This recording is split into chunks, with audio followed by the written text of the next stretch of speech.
저는 등산객들이 많이 찾는 어느 산에서 지게꾼으로 일했습니다. 주로 산 중간쯤에 있는 쉼터 산장까지 물이며 생필품을 나르는 일을 했습니다. 간혹 산속에 자리 잡고 있는 절에 필요한 물건들을 날라주고 품삯을 받기도 하고, 산에 벌목 작업을 할 때는 무거운 장비를 대신 지게에 싣고 오르내리기도 했어요. 그 일은 18살 때부터 했으니까 거의 30년은 넘어가네요. 하루에 2번 정도는 꼭 산을 오르내리면서 산장에 필요한 물건들을 배달하는 게 제 일과였습니다. 그 산에서 30년 터줏대감으로 살다 보니 자주 오는 등산객들 얼굴은 거의 다 아는 편입니다.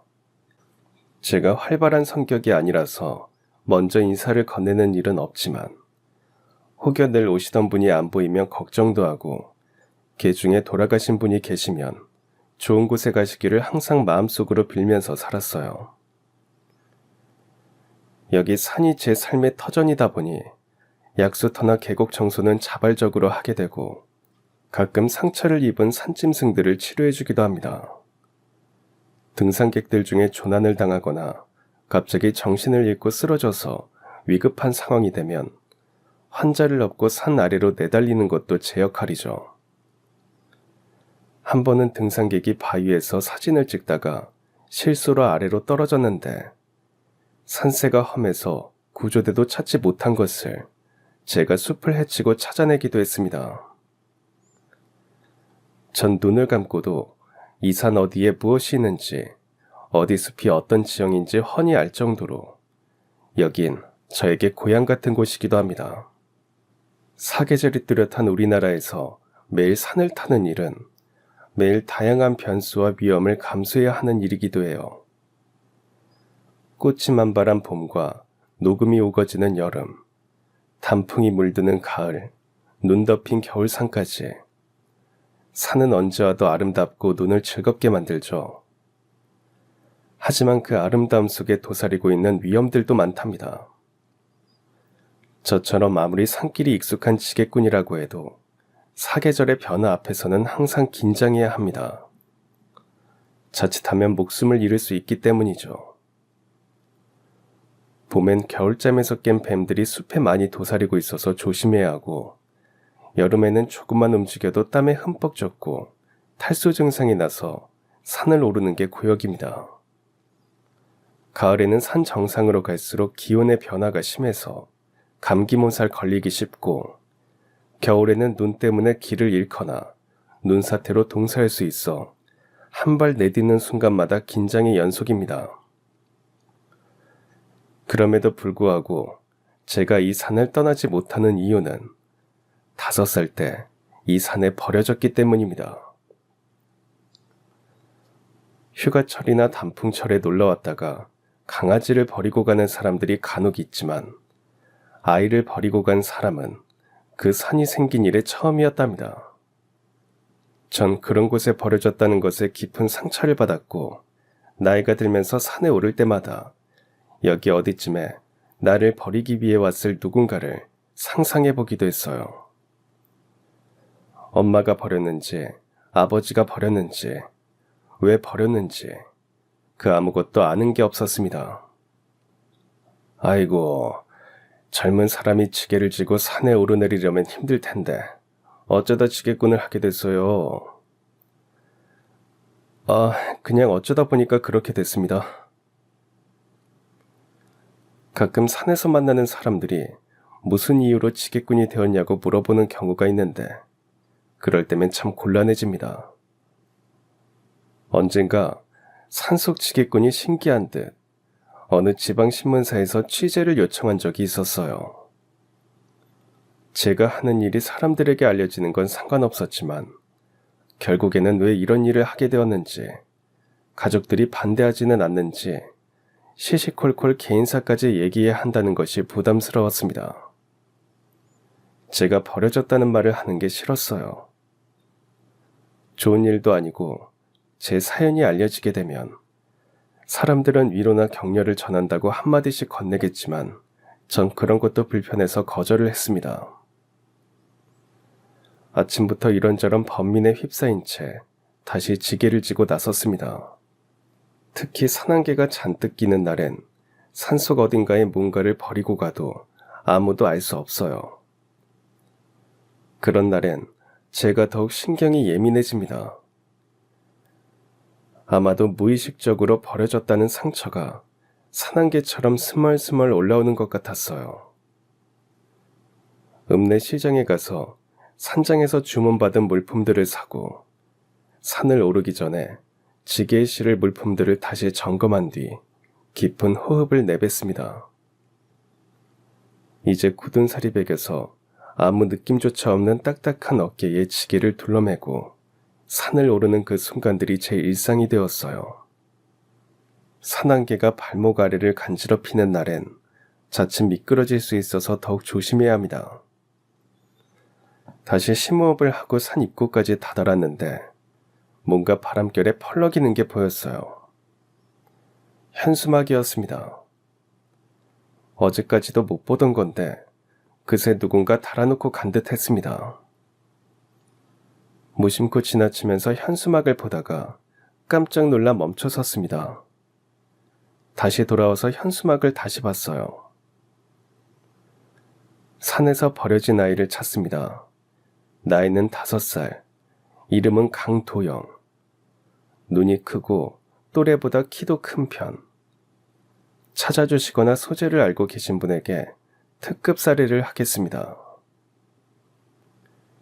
현수막 사진 속 아이의 얼굴을 보는 순간 전 산장 주인에게 조금 늦겠다고 전화를 건 뒤 그대로 뛰었습니다.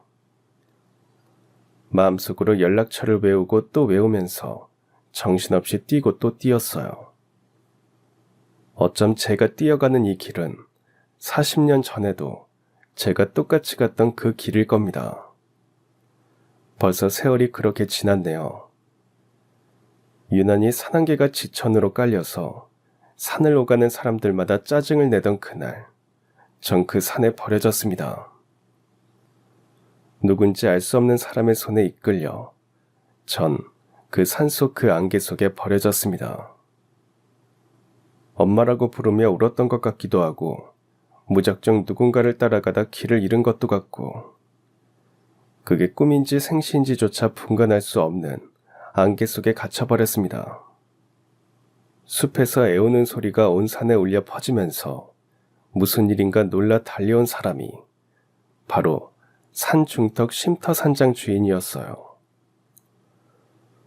주인은 눈물에 콧물범벅이 된 저를 가만히 안고 산장으로 가서 초코우유를 주었습니다.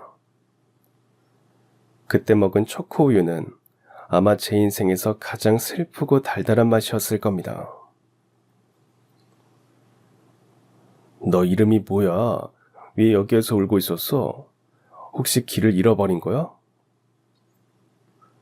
산장 주인은 이것저것 물었지만 전 아무것도 기억하지 못했습니다. 아니, 기억하고 있었는데도 아마 너무 충격이 커서 그 순간 다 잊어버렸는지도 모르겠습니다. 그저 고개만 푹 숙인 채 아무 말이 없는 저를 주인은 한참 쳐다보다가 어딘가 전화를 걸었습니다. 곧 산 아래 작은 고아원에서 김 선생님이라는 분이 달려왔어요. 고아원 원장인데도 사람들은 그분을 김 선생님이라고 불렀습니다. 젊어서 선생님을 하다가 그만둬서 그렇게 부른다고 하더군요. 산장 주인과는 잘 아는 사이인 듯 김 선생님은 구석에 웅크리고 있는 저를 보더니 따뜻하게 등을 쓸어주었습니다. 괜찮아. 울지 말고 걱정 말고 아무 말도 안 해도 돼. 그 목소리도 그 손길도 참 따뜻했습니다. 누군가 싶어서 슬쩍 고개를 들어보니까 미소를 짓는데 마음이 한결 누그러졌습니다. 하지만 산장 주인과 김 선생님은 심각하게 얘기를 나누었어요. 경찰에는 연락 안 했어. 그래, 어차피 부모를 못 찾으면 시설에 보낼 건데. 근데 애가 통 아무 말을 안 해. 충격이 클 거야. 당분간 내가 데리고 가서 보살필게.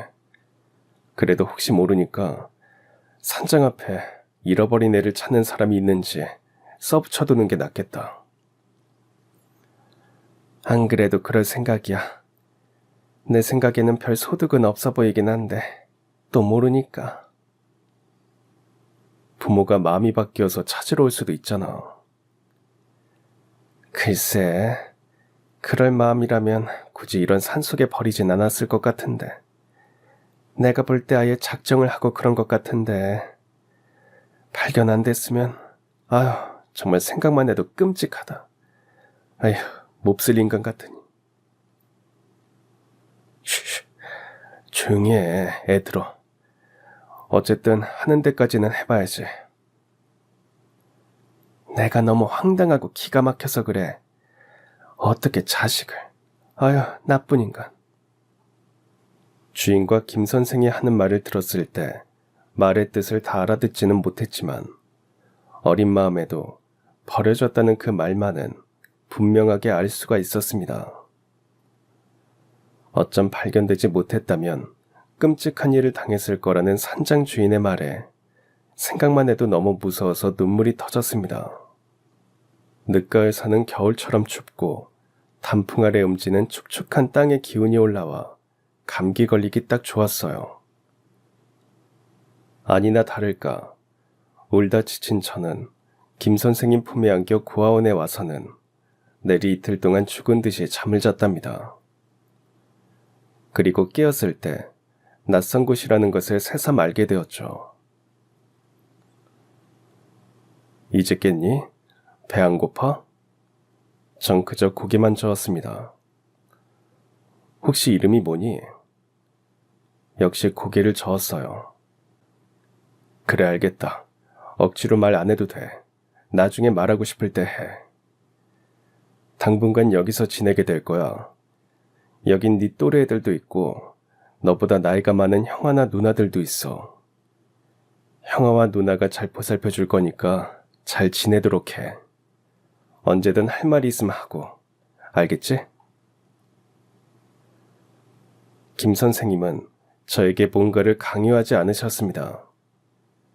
언제든 제가 말하고 싶을 때 말하고, 먹고 싶을 때 먹고, 자고 싶을 때 잘 수 있도록 많은 배려를 해주셨어요. 거기 형아와 누나들도 특별히 친절하거나 그렇다고 의도적으로 못살게 굴지는 않았습니다.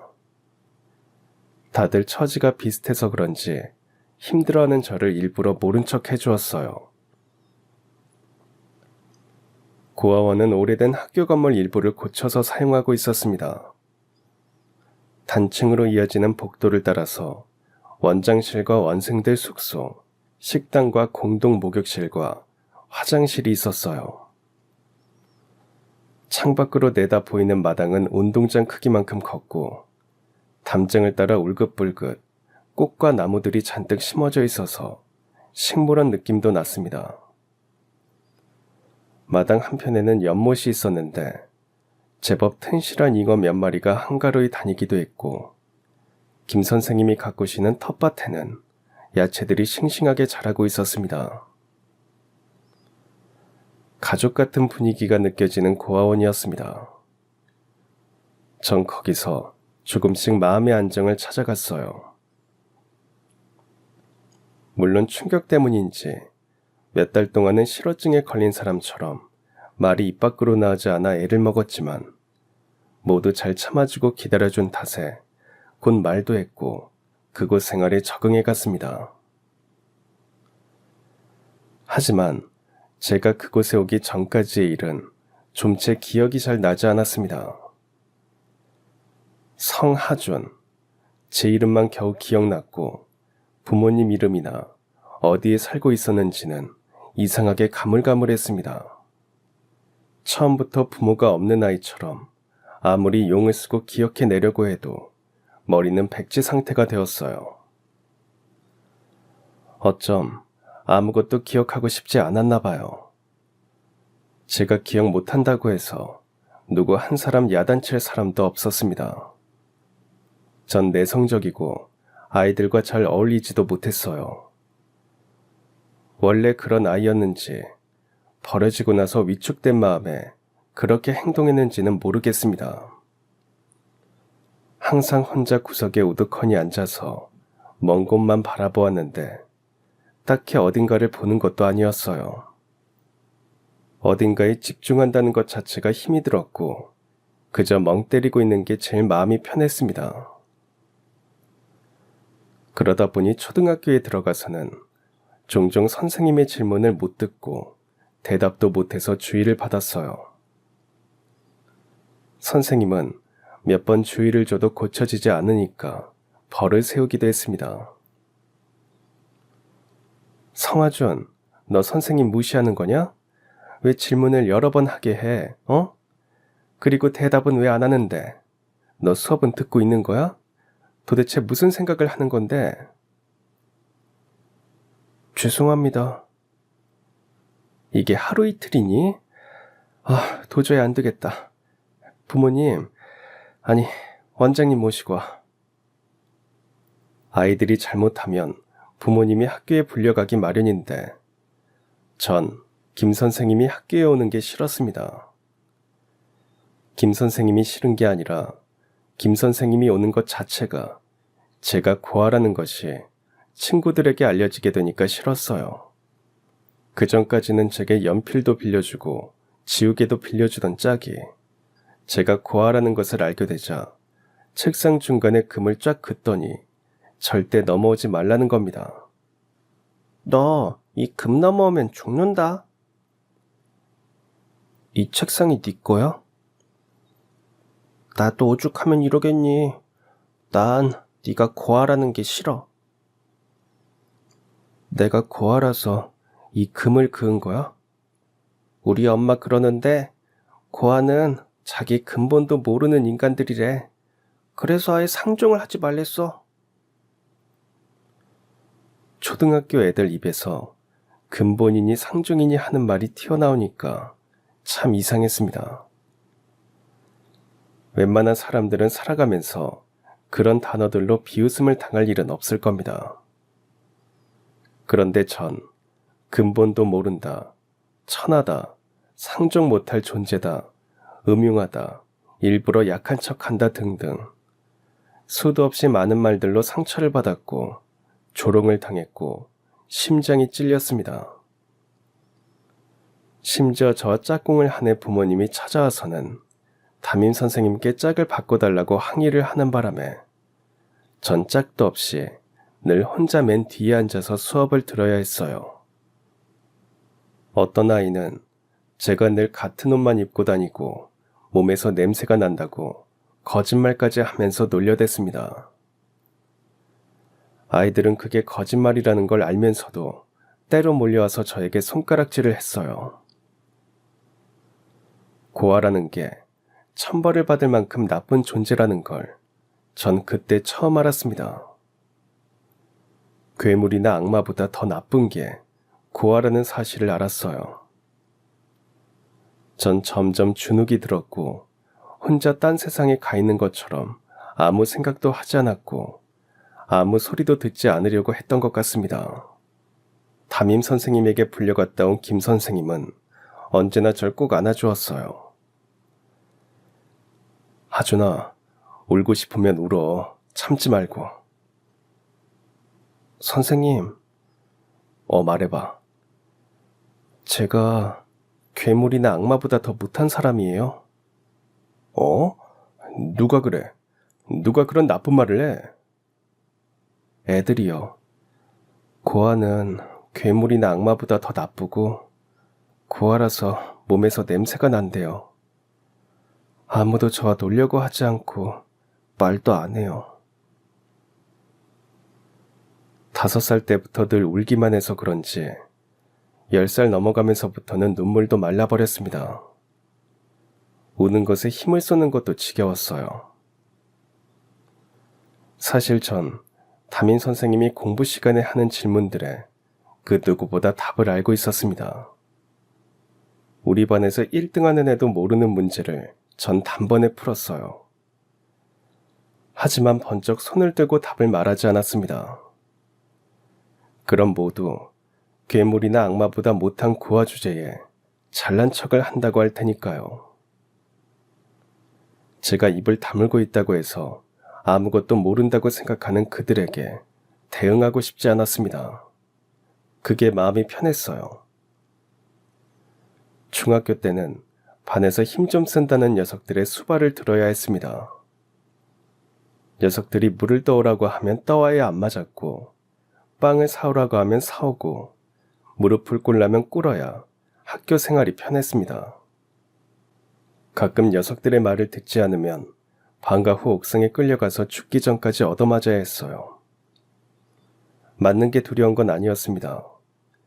괜히 반항하다가 학교가 시끄러워지면 언제나 사태를 수습한다는 핑계로 선생님들은 고아인 저부터 다그쳤습니다. 성화준, 너 뭐 잘못 먹었어? 왜 안 하던 짓을 하고 그래? 평소엔 죽은 듯이 있는 애가 왜 갑자기 그랬어? 네가 먼저 애들한테 덤볐다며. 너 하나 때문에 반 분위기 엉망이 된 거 안 보여? 너 이러는 거 고아원 원장 선생님도 아시니? 제가 먼저 안 때렸어요. 걔네가 절 먼저 때렸다고요. 무슨 소리야. 본 애들이 한둘이 아닌데. 네가 먼저 발길질을 했다고 다들 말했어. 일단 고아원 원장쌤한테 전화해서 알릴 거야. 맞은 애들 부모님이 이대로 못 넘어간다고 하니까 학부모 회의가 열릴 거야. 어느 누구도 왜 싸움이 일어났는지 알려 하지 않았습니다. 녀석들은 3명이었고 전 혼자였는데 그냥 겉으로 보기에도 제가 훨씬 더 맞았고 얼굴이 퉁퉁 부었는데도 제가 먼저 싸움을 걸었고 반 분위기를 망친 장본인으로 낙인 찍혔습니다. 담임 선생님도 제가 맞았다는 것을 알면서도 입긴 센 녀석들의 부모님 앞에서 쩔쩔맸어요. 그 부모님들은 학교 발전 기금을 내는 사람들이었고 전 고아였으니까 제 말 따위는 먹히지 않았습니다. 그때마다 김 선생님이 와서 그 학부모들에게 죄송하다고 선처를 바란다고 굽실거리는 게 정말 보기 싫었어요. 잘못하지 않아도 잘못했다고 말해야 그나마 정학이나 퇴학을 당하지 않았습니다. 그래서 전 터득했죠. 대충 녀석들의 비위를 맞춰주면서 조용히 살자. 그게 모두에게 편한 선택이라고 말입니다. 하지만 고등학교는 1학년 때 전 과감하게 자퇴를 했습니다. 더 이상 그렇게 굽실거리고 살고 싶지 않았어요. 죄 없는 김 선생님이 저 때문에 늘 굽실거리는 것도 싫었고요. 하준아, 아무리 그래도 고등학교 졸업장은 있어야 앞으로 뭐라도 하고 살 거 아니냐. 그딴 졸업장이 무슨 소용이에요. 네가 충분히 생각해서 결정했겠지. 선생님은 널 믿는다.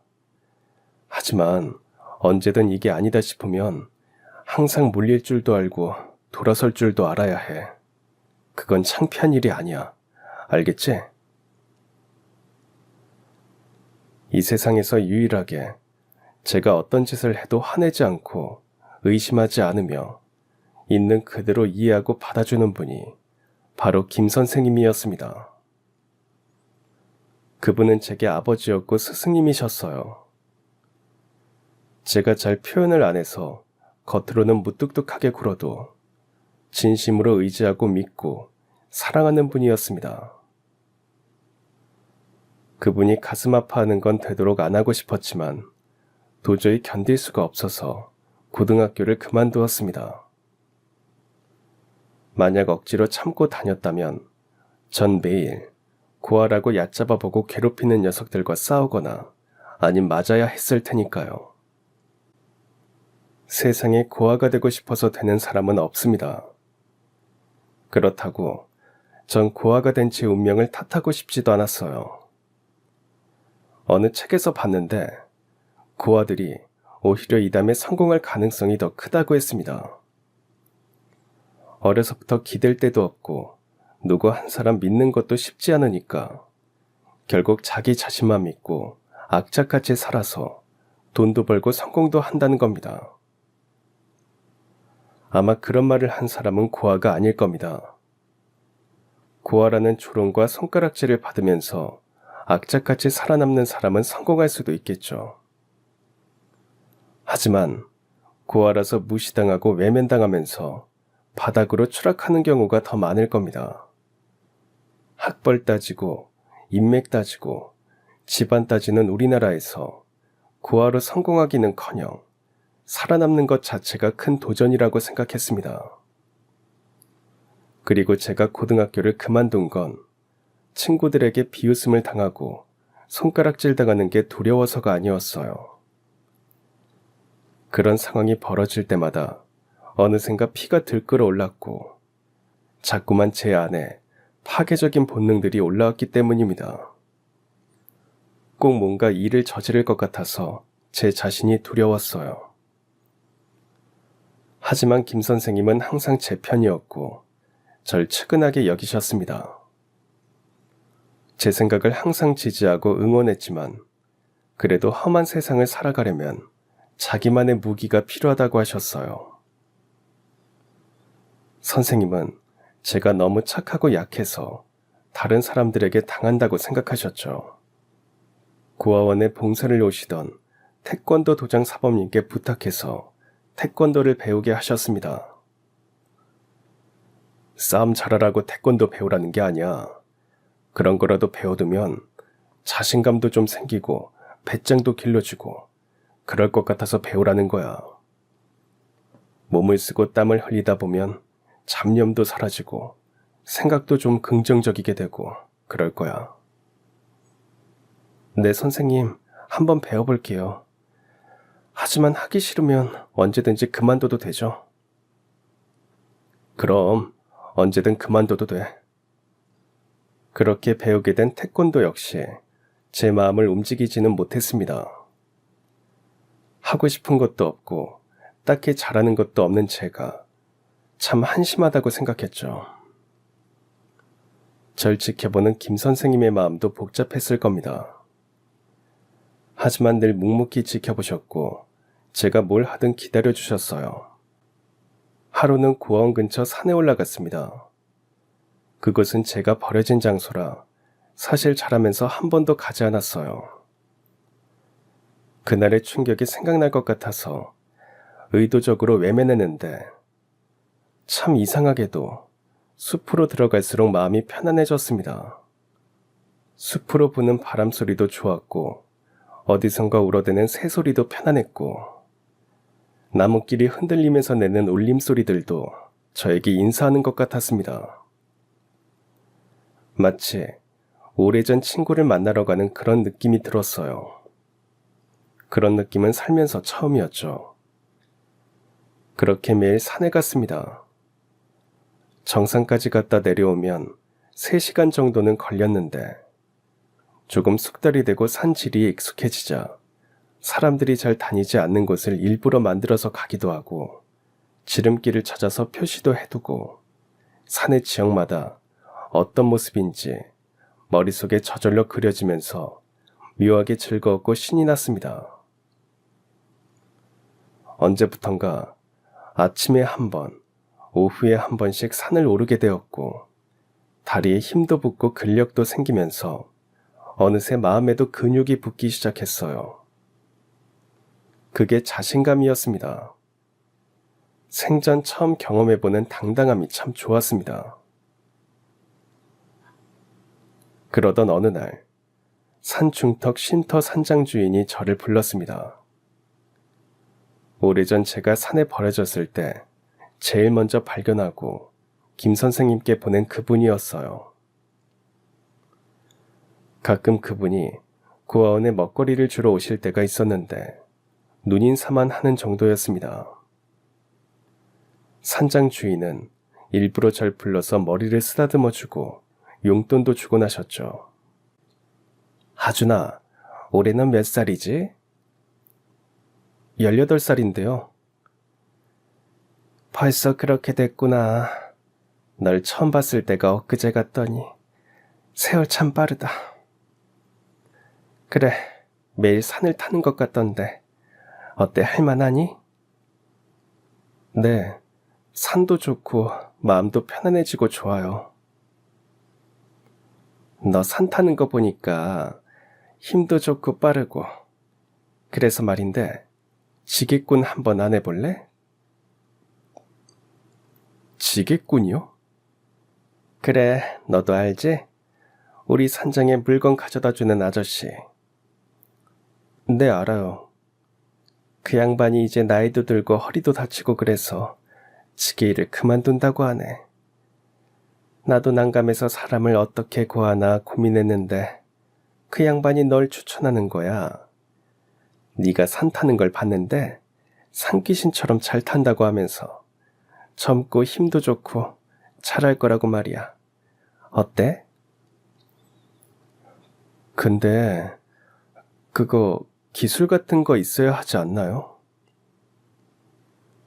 지게 치는 법은 그 양반이 가르쳐 줄 거야.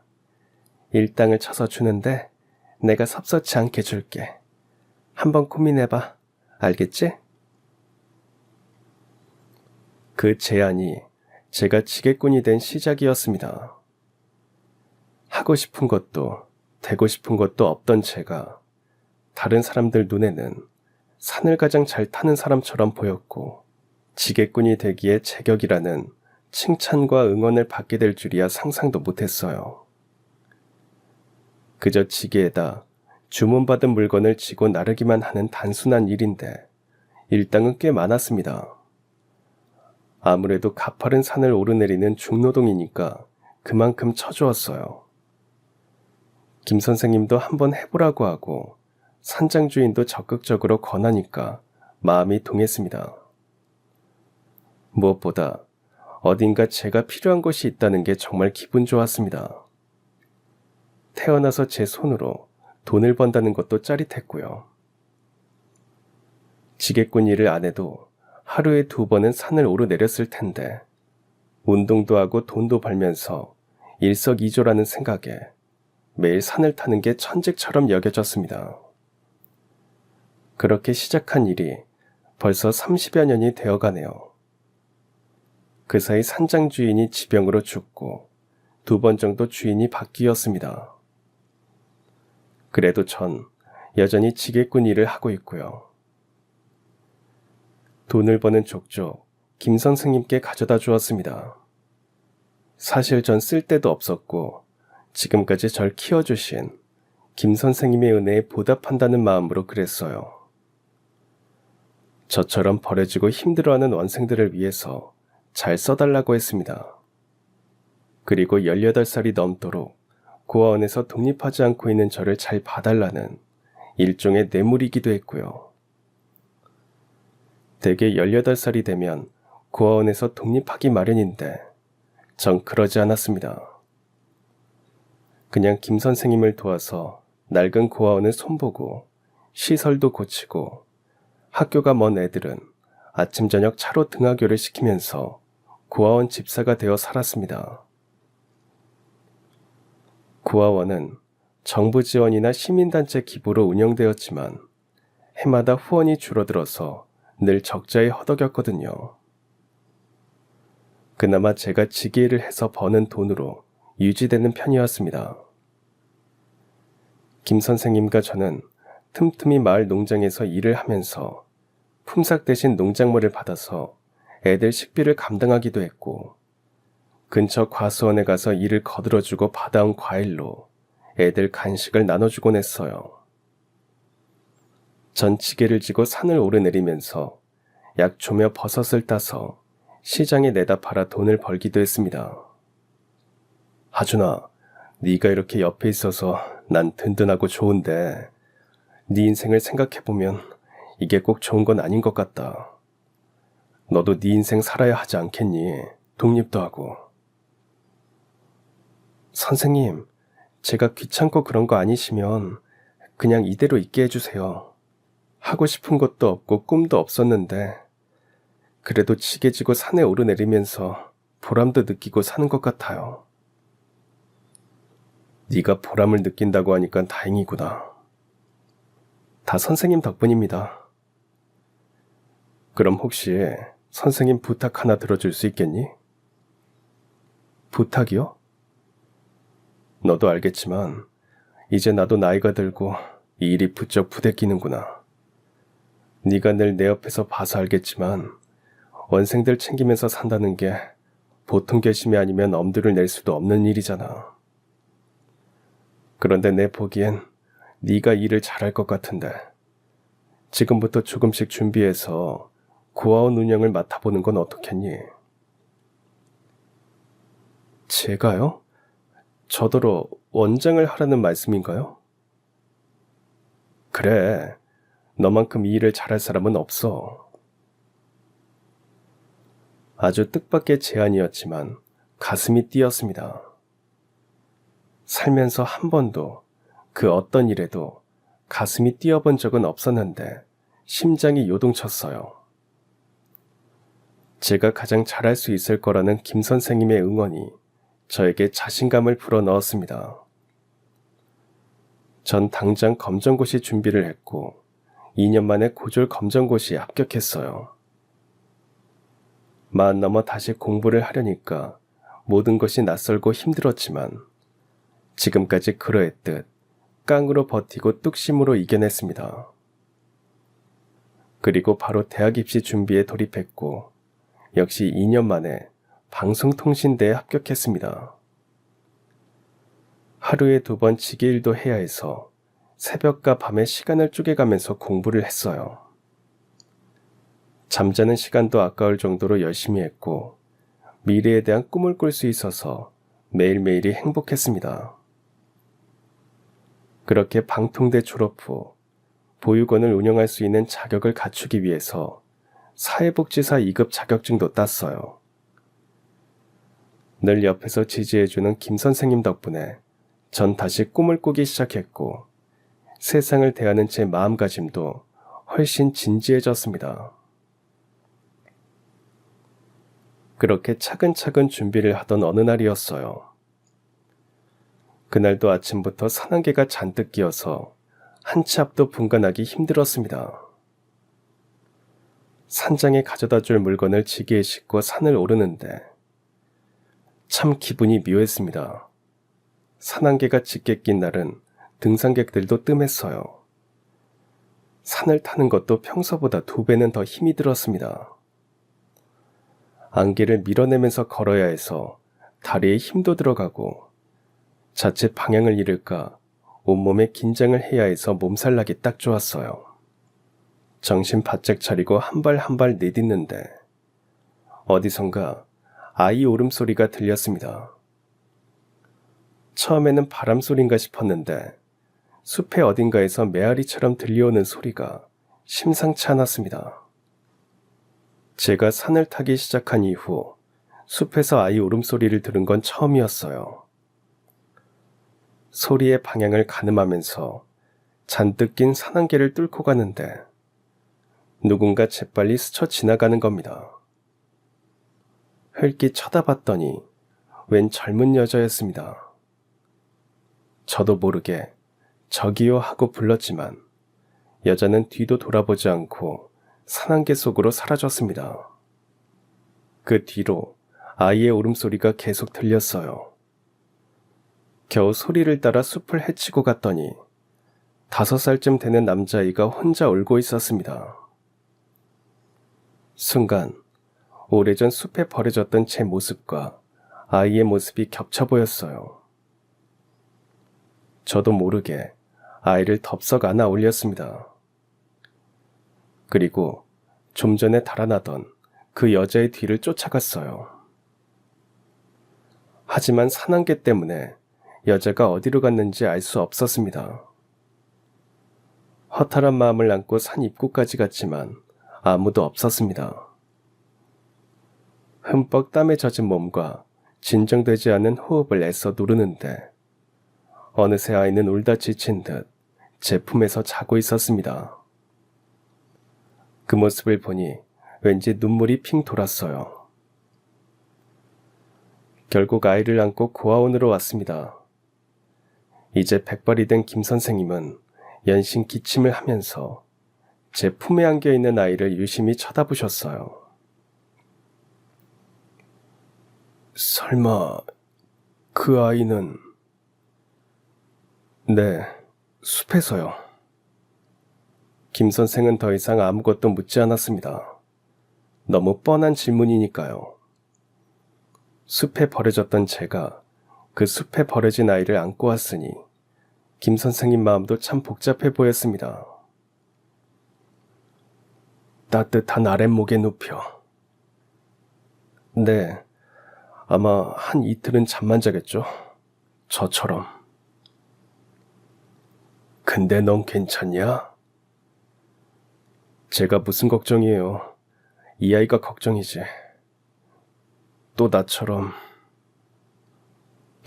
부모님을 못 찾으면, 아니, 버려진 것조차 무슨 의미인지 모르게 되면 자라면서 무시당하고 멸시당하고, 그래서 참아야 하고, 그런 이유로 주눅든 채 살아가야 하는 게 걱정이죠.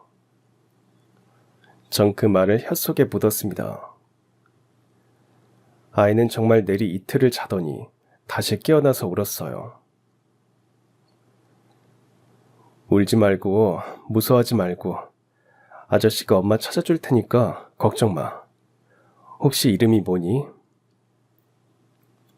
강도영. 도영이구나. 우리 도영이 참 착하다. 그럼 부모님 이름은 알아? 아버지 이름은 강도수. 엄마는?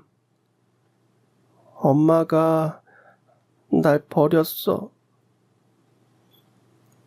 순간 전 멈칫했어요.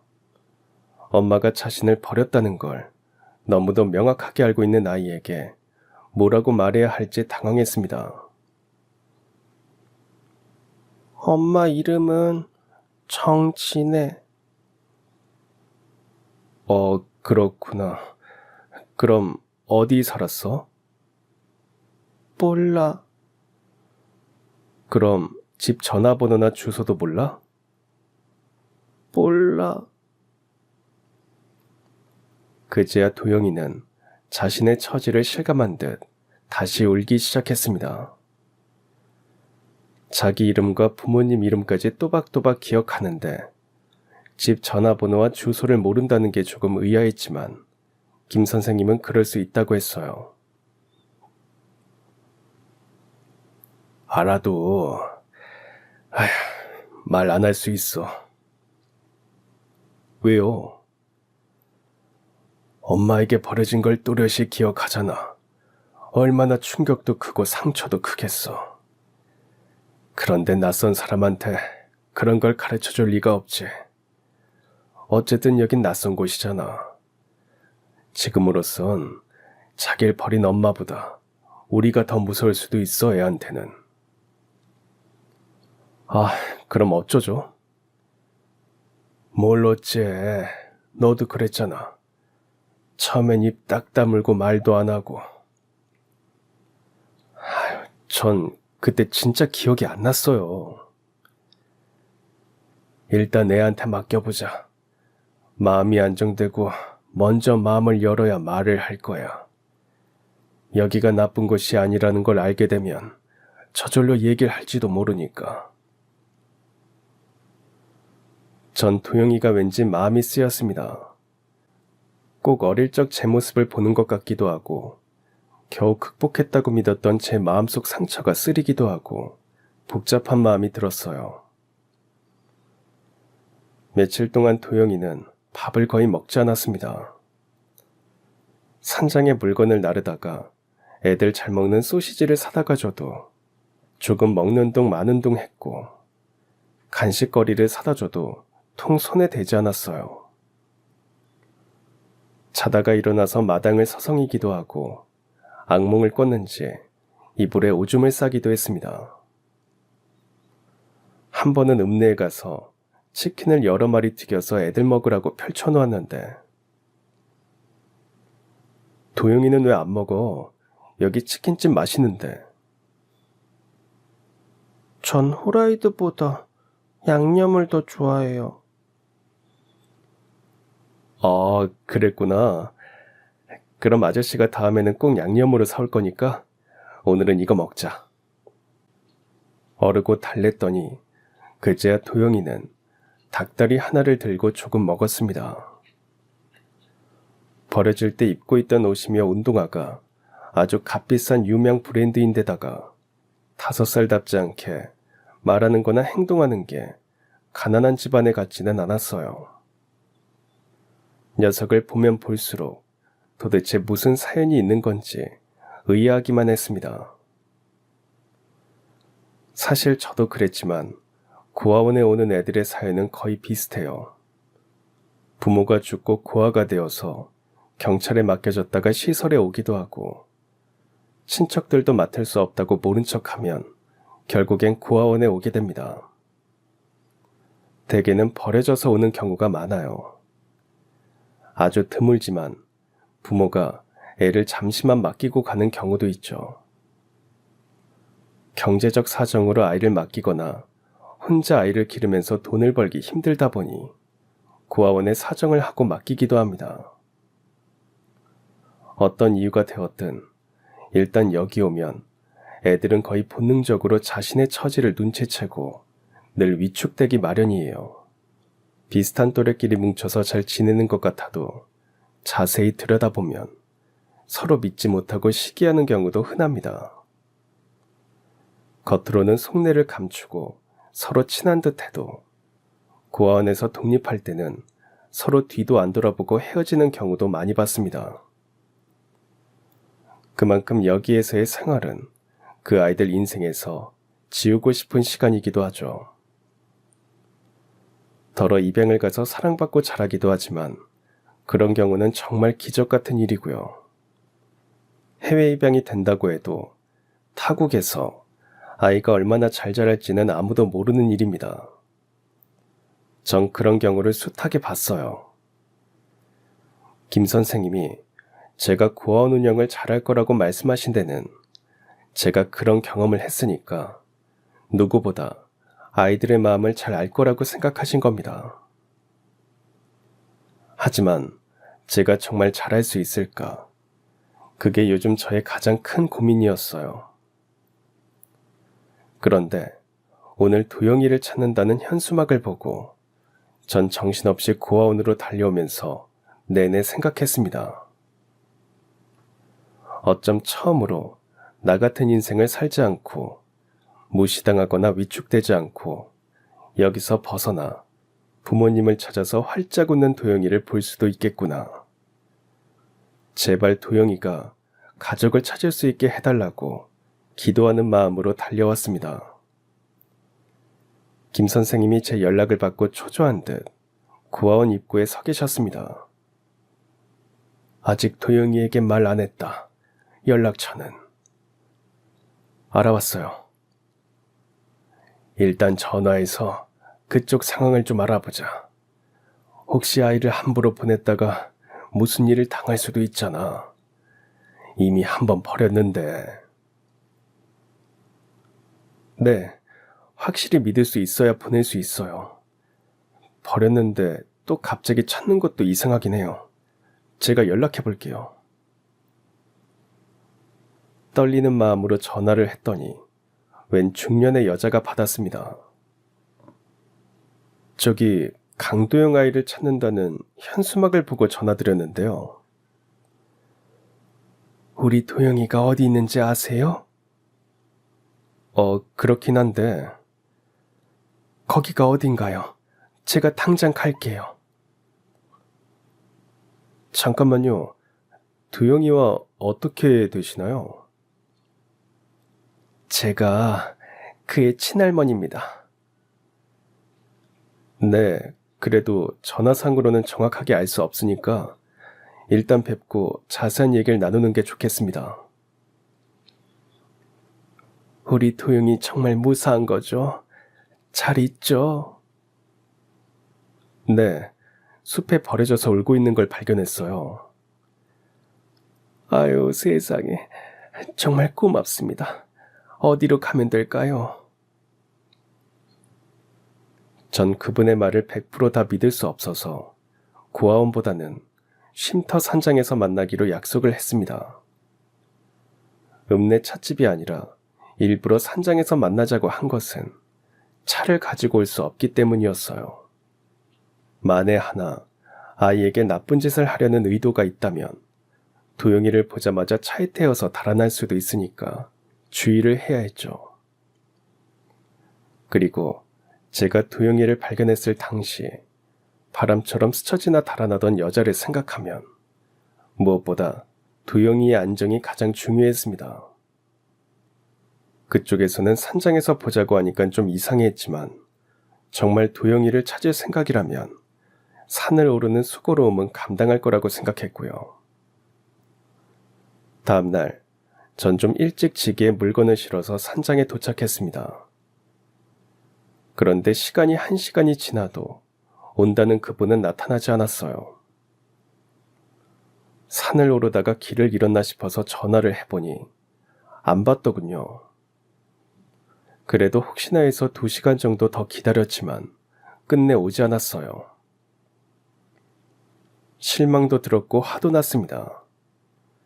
분명 전화를 할 때는 당장이라도 애를 데려가겠다고 했는데 하룻밤새 마음이 변한 건지 알 길이 없었어요. 때마침 김 선생님에게 전화가 걸려왔습니다. 네, 김 선생님. 그분이 안 왔어요. 뭐? 안 와? 어제는 그렇게 빨리 보자고 하더니 정말 안 왔단 말이냐? 네. 아휴, 난 그것도 모르고 도영이 목욕도 시키고 옷도 갈아입히고 그랬는데. 일단 제가 갈게요. 도영이 할머니라는 분이 약속을 지키지 않았다는 말에 김 선생님도 적잖이 실망하셨어요. 다시 전화를 해봤지만 역시 꺼져 있었습니다. 산을 내려오는 발걸음이 참 무거웠어요. 그런데 아까부터 누군가 자꾸 절 따라오는 느낌이 드는 겁니다. 돌아보면 어디로 숨은 건지 안 보였어요. 잘못 봤나 싶어서 서둘러 고아원으로 돌아왔습니다. 도영이부터 찾아보니 마당가 연못안을 들여다보고 있었어요. 요즘 도영이는 연못에 잉어를 키우는 재미에 푹 빠져 있었습니다.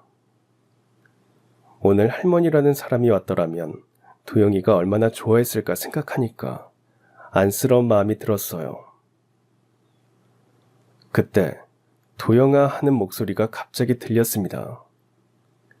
놀라 돌아보니 웬 중년의 여자가 서 있는 게 아닙니까? 여자를 본 도영이가 활짝 웃으면서 할머니 하고 달려가 안겼습니다. 중년의 여자는 도영이를 안고 한참 동안 울었어요. 무슨 일인가 김 선생님도 나와보셨죠? 저기 혹시 오늘 산장에서 보기로 한 분이십니까? 네, 제가 도영이 할머니 되는 사람입니다. 근데 왜 안 오셨어요? 정말 죄송합니다. 장난 전화가 하도 많이 와서 혹시 몰라서 그랬어요. 애는 어디 있는지 모르면서 돈만 달라는 경우도 있었습니다. 그래서 조용히 지켜보다가 어딜 가는지 뒤를 쫓아온 겁니다. 죄송합니다. 아닙니다. 당연히 그러실 수 있습니다. 우리도 도영이 할머니가 맞는지 확신할 수 없어서 일부러 산장에서 뵙자고 했던 겁니다. 할머니, 여기 아저씨와 김 선생님이 나 잘 챙겨주고 달래주고 그랬어. 아이고, 우리 도영이 그랬어? 저는 이곳 원장입니다. 도영이가 이렇게 할머니를 찾게 되어 정말 다행입니다. 정말 감사합니다. 우리 도영이 이렇게 챙겨주시고 잘 데리고 있어줘서 정말 뭐라고 감사를 드려야 할지 모르겠어요. 정말 너무너무 감사드립니다. 도영이 할머니는 저와 김 선생님에게 연신 깊이 절을 하면서 감사하다고 울먹였어요. 언뜻 얼굴은 고생을 많이 한 흔적이 엿보였지만 차림새는 부티가 잘잘 흘러 보였습니다. 그런데 어쩌다가 도영이를... 조심스럽게 질문을 하자 도영이 할머니는 눈물을 닦고 사정 얘기를 풀어놓았습니다. 그분은 일찍 부모님을 여의고 친척집을 전전하면서 살았답니다. 20이 되어 공장에 들어가 일을 하면서 돈을 벌었는데 그때 첫사랑 남자를 만났답니다. 하지만 남자 집에서 여자가 고아라는 이유로 결혼을 반대했고 결국 헤어졌대요. 하지만 그 뒤에 임신을 한 사실을 알게 되었죠. 차마 남자를 찾아갈 용기가 나지 않더랍니다. 공장을 그만두고 아무도 모르는 곳에 가서 아이를 낳고 일을 하면서 살았대요. 손이 빠르고 일을 잘해서 가는 곳마다 인정을 받았고 조금씩 돈도 모아서 식당을 차렸답니다. 다행히 식당도 잘 되었고 아들도 잘 자라주어 더 바랄 게 없었고요. 아들은 착하고 공부도 잘해서 대학을 졸업하고 선생님이 되었습니다. 어느 시골 마을에 첫 발령을 받고 갔는데 그곳의 아가씨와 사랑을 하게 되었대요. 하지만 아가씨 집안을 보고 도영이 할머니는 반대를 했죠. 알코올 중독자 아버지의 선술집을 하는 엄마 밑에서 뭘 보고 배웠을까 싶었답니다. 자라면서 한 번도 엄마 말을 거역한 적이 없던 아들이었지만 아들은 어느 날 아가씨와 달아났습니다. 죄송하다는 편지 한 장 달랑 남겨두고 가버렸대요. 제가 참 어리석었어요. 저도 구하라는 이유로 남자 집안에서 그렇게 결혼을 반대했는데 제가 주제도 모르고 아들 결혼을 반대했으니 아휴, 전 당해도 싸지요. 도영이 할머니는 뒤늦은 후회를 하면서 아들을 기다렸답니다. 만약 돌아오면 며느리도 따뜻하게 받아줄 생각을 하면서 더 악착같이 돈을 벌었대요. 장사는 더 잘 되었고 식당 건물을 시작으로 근처에 건물이 나오는 족족 사들였답니다. 언젠가 아들에게 물려줄 생각을 하니까 고생스럽지도 않았답니다. 그런데 얼마 뒤 아들이 죽었다는 청천벽력 같은 소식이 전해졌습니다. 교통사고였죠. 도망간 뒤로 학교도 그만두고 어느 도시에서 학원 강사를 하면서 살았답니다. 밤늦게 퇴근하다가 사고를 당했대요. 도영이 할머니는 피범벅이 된 아들의 죽음을 안고 오열했습니다. 그런데 아들과 함께 달아났던 그 아가씨가 임신한 몸으로 장례식장을 찾아왔더랍니다. 아들을 허망하게 보냈지만 내 아들 핏줄을 가진 그 아이를 며느리로 품었습니다. 아들이 저에게 남긴 마지막 선물이라 생각했지요. 도영 할머니는 며느리를 정말 애지중지 생각했답니다. 같이 살고 싶었지만 혹여 며느리가 불편해할까봐 아파트도 구해주고 몸 풀 때까지는 편하게 지낼 수 있게 일주일에 3번은 집안일만 별도로 하는 아줌마를 붙여주었답니다. 며느리가 먹고 싶다는 게 있으면 밤낮을 가리지 않고 직접 사다 주기도 하고 식당에 불려다가 만들어서 먹이기도 했대요. 며느리가 감정 표현이 없고 무뚝뚝했지만 속은 착한 아이 같았죠. 그렇게 며느리는 아들을 낳았답니다. 도영 할머니는 손주를 안고 너무 기뻐서 눈물이 멈추지 않았대요. 며느리가 아이를 잘 기를 수 있게 생활비도 넉넉히 보내고 며느리 친정에도 틈틈이 돈을 보내주곤 했답니다. 손주가 좀 자라면서 좋은 유아원과 유치원에 보내고 교육도 잘 시키고 싶은 마음에 좀 더 큰 도시에다 며느리 명의로 아파트도 사주고 차도 사주었대요. 며느리는 그곳으로 이사를 가서 아이를 기르면서 살았답니다. 일주일에 한 번은 꼭 손주를 데리고 와서 하룻밤 자고 갔대요. 도영 할머니는 이제 여생은 손주 보는 낙으로 살 생각이었고 재산 모두는 손주에게 줄 결심을 했답니다. 그러던 어느 날 주말에 며느리가 갑자기 오지 않았습니다. 처음엔 감기 몸살이라고 하더니 다음 주엔 도영이가 아프다고 하더래요. 할머니가 직접 가겠다고 했더니 그 길로 연락이 끊어졌답니다. 무슨 일이 났나 싶어서 헐레벌떡 찾아갔더니 아파트는 이미 팔아버렸고 며느리와 손주는 행방이 묘연했대요. 그 집에서 일을 해주던 가정부에게 연락을 했더니 며느리에게 남자가 있었다고 했습니다. 가정부 말로는 남자가 도영이를 몹시 구박했다는 겁니다. 손주를 버리든지 지 할머니에게 갖다 주든지 하라면서 날이면 날마다 며느리와 싸웠대요. 그 말을 듣는 순간 온몸이 떨리고 피가 거꾸로 솟는 것 같았어요. 우리 도영이를 어디 버렸을지도 모른다는 생각에 숨이 막혔습니다.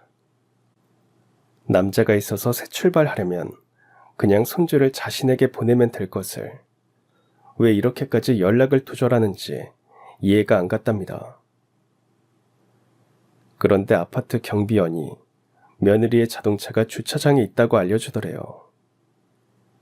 세금이 체납되어서 구청에서 번호판을 떼어간 상태였고 운행이 중지되어 있었죠. 경비원 말로는 며느리와 함께 살던 남자가 차를 몰고 다녔는데 이사를 가면서 차를 그대로 방치했다고 했습니다. 도영 할머니는 어렵게 자동차 문을 열고 블랙박스를 확인했대요. 며느리가 마지막으로 애를 데리고 간 곳이 바로 그 산이었어요. 그때 운전을 했던 사람이 남자였고요. 블랙박스에는 며느리가 손주 손을 잡고 산으로 올라가는 모습이 찍혀 있었답니다. 갈 때는 아이를 데리고 갔던 며느리가 올 때는 빈손으로 도망쳐 오더랍니다. 그 장면을 보다가 너무 충격을 받아서 주저앉기도 했대요. 그래서 바로 산 입구에 현수막을 달았던 겁니다. 정말 나쁜 인간들이네요. 그럼 며느리와 그 남자는 어떻게 됐나요? 경찰에 신고는 했지만 아직 잡았다는 소식은 없습니다. 저와 김 선생님은 도영 할머니의 기구한 운명에 마음이 아팠습니다. 그렇게 도영이는 할머니를 찾게 되었어요. 얼마나 다행인지 모르겠더군요. 제가 부모를 찾은 것보다 더 기뻤습니다.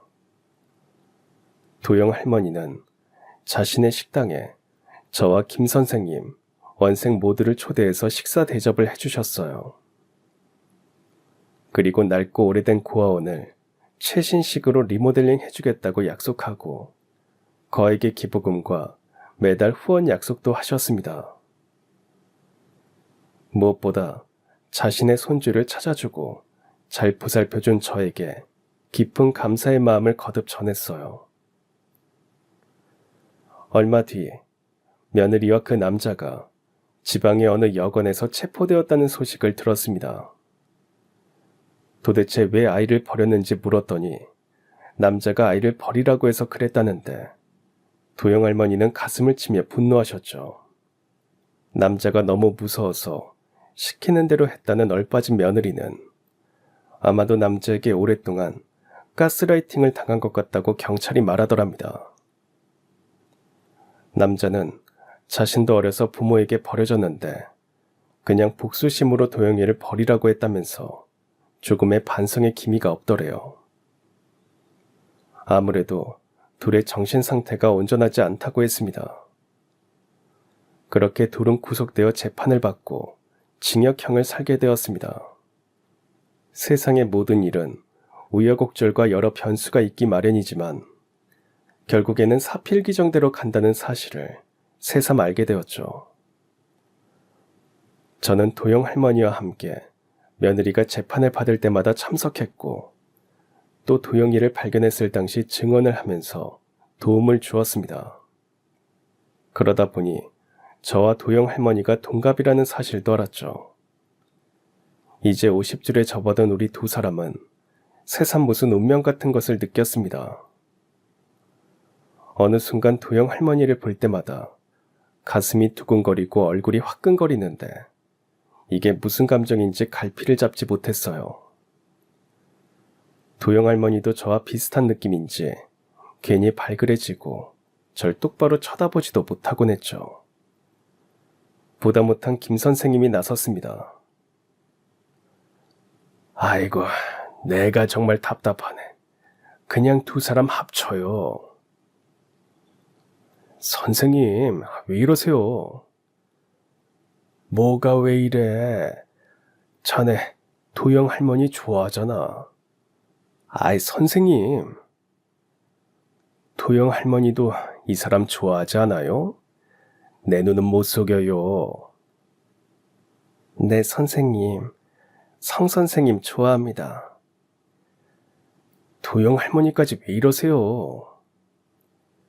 성 선생님도 저 좋아하시잖아요. 아니에요? 아니, 그렇게 도영 할머니가 먼저 용기를 내서 저에게 청혼을 했습니다. 성 선생님, 우리 이것저것 따지지 말고 그냥 마음 가는 대로 해봐요. 외로운 사람끼리 여생은 의지하면서 살아봐요. 네? 먼저 말해줘서 고마워요. 이런 건 남자가 먼저 해야 한다는데. 제가 말 안 하면 늙어 죽을 때까지 이러다 말 것 같아서 했어요. 이제 죄송해요. 죄송하면 같이 살아봅시다. 우린 김 선생님의 주례로 고아원 마당에서 조촐하게 혼인을 했습니다. 그리고 얼마 뒤 김 선생님은 모두의 애도 속에서 조용히 세상을 떠나셨어요. 전 지금 고아원 원장으로 도영 할머니, 아니 우리 아내는 여전히 식당 사장님으로 살아갑니다. 우린 평일에는 열심히 자기 일하며 살다가 주말에 만나는 주말 부부예요. 늦게 만나 부부의 연을 맺은 만큼 항상 그립고 보고 싶고 그런 마음입니다. 매일 문자도 하고 영상통화도 하면서 사랑을 키우고 있답니다. 그리고 우리 도영이는 어느새 15살이 되었습니다. 공부도 잘하고 휴일이면 고아원에 와서 동생들 공부도 가르쳐주면서 씩씩하게 자라고 있습니다. 전 가끔 도영이 손잡고 산을 오르기도 해요. 그곳에 버려졌던 일을 떠올리고 지게꾼이 되어 그 산을 오르던 때를 그리워하고 또 이렇게 우리 도영이를 만나고 아내를 만난 곳에 감사하면서 한 걸음 한 걸음 상 정상까지 오릅니다. 이 정도면 저도 괜찮은 삶을 산 거 아닌가요? 요즘 아내 건강이 좀 걱정입니다. 이제 식당도 그만하라고 하는데도 고집을 피우네요. 늘 서서 일하느라 무릎 연골이 다 나갔다고 아파하는데 이번 주말에 오면 아내 손잡고 천천히 호흡을 맞추면서 산에 오를 생각입니다. 오순도순 옛날 얘기하면서 가다가 목이 마르면 오이 씹어먹고 들꽃도 한아름 따서 아내 품에 안겨주고 싶네요. 삶이 뭐 별거겠어요. 이렇게 살다 가는 거죠. 감사합니다. 그럼 지금까지 사연 들어주셔서 감사합니다. 사연이 재밌으셨다면 구독과 좋아요 부탁드려요. 감사합니다. 안녕히 계세요.